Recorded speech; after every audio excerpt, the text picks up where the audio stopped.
כן. שלום. שלום. זה בקשר למודעה בעיתון. כן. מתי? סליחה? ממתי המודעה? של הקריינות. כן, מהיום? סליחה?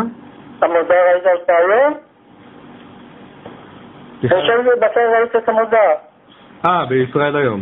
הבנתי. שצריך לבוא אלינו למבדק קול. אוקיי. בקורס קריינות שנמשך 3 חודשים, פעם בשבוע בשעות הערב. כן. זה המסלול שאפשר כבר להצטרף בשבוע ביום רביעי. אוקיי. 6 עד 10 3 חודשים. ומעזור נושא שיפתח ב1 לאוקטובר. מה העלות? 50. 4,450 שקל. 4,450 שקל. אני מבין. תראה, אני התקשרתי בשביל חבר. כן.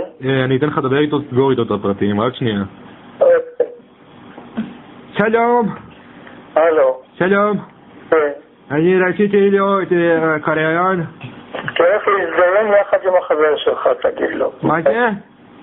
תלך להזדרן יחד עם החבר שלך, ביי. למה להזדיין עם החבר שלי? שמעת מה אמרת? לך תזדיין ביחד עם החבר.